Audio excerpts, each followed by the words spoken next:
Hello mga kaps at magandang umaga sa ating lahat. Samahan nyo ko ngayon sa task natin for today. Magbabarnis tayo ng mga pinto plus door, bali tatlo. Kung mapapansin nyo yung dalawa dun sa likod, na-i-prepare na natin siya. Nakapag masilya na tayo and then na-sander na natin, na flat sander na rin natin. So yun yung pinakamahalagang paraan o preparasyon para sa magandang resulta. Magkukulay tayo ng Nara stain dito sa pinto na ito at doon naman sa dalawang glass door na ayun, makikita nyo sa baba. Ang kulay niya is chocolate brown. Tapos ito pa yung isang design ng pinto. Bali, ito kasing mga pinto na ito mga kaps, yung design na to, siya yung pinakamura, siya ang pinakamaraming order sa amin. Bukod sa madali na siyang gawin, kumbaga ito yung design na patok sa masa ngayon. Simple lang siya, tsaka presentable. Wala na masyadong design, pero talagang ito yung pinakamabili ngayon sa panahon natin ngayon. Tapos ito yung isang design mga kaps. Ayan, bulong ita kung tawagin sa amin yung kahoy na to. Ito mga kaps yung sinasabi ko, yung mamula-mula na to, yun yung design haspi niya. Pero kasi yung itim niya commonly nasa parting gitna nung pagkakahoy nito, yung tinatawag nating bulong ita. Tapos gumawa kami ng parang diamond na mula sa scrap wood. Ayan, mga pinagputulan. Ito. Ayan, mga pinagputulan lang. And then tinabas namin siya ng square. Ayan, kung mapapansin nyo. Tapos ipinlaner din sander. Mapapansin nyo meron siyang butas. Lalagyan kasi natin siya ng wood glue mamaya. So ang gagamitin natin is Pioneer wood glue. Ilalagay natin siya sa parte dito. Ayan. And then papakuan natin ng 7/8 na pako. Ayan. Yan ang magiging design niya mga kaps. Ayan. Paganyan siya. Ayan. Ayan. Only you get the idea kung ano magiging kakalabasan nito mga kaps. Ayan. Ayan. Presentable. Tapos ito kasi pang main door ng client mga kaps. Kaya mamasilyahan natin lahat ng mga imperfections. Kaya nito mayroon siyang buko na nabutas. Yan. Gamitan siya natin ng body filler, polyfill ng Pioneer adhesives. Ayan. Tapos ito naman yung ating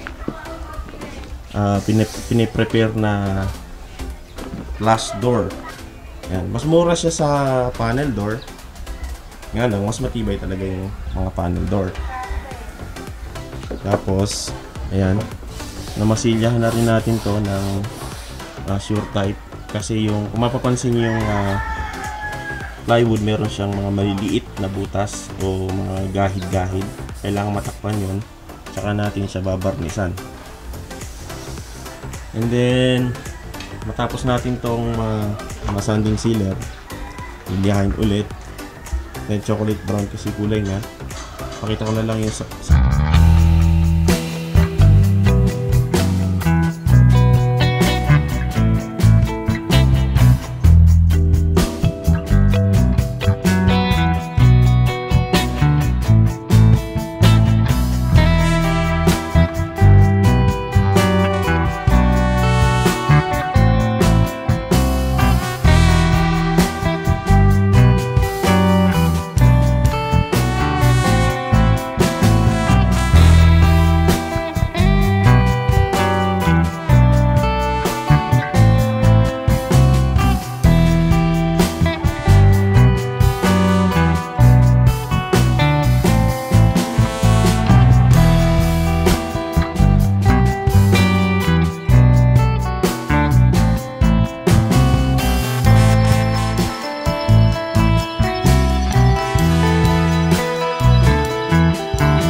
Mga kaps, natapos na natin na barnisan yung mga pinto. So bago natin tapusin to ay shoutout muna sa mga list natin dito. Si Sir Erwin Castillo, shoutout po sa iyo, tsaka kay Sir Rafi Corbito.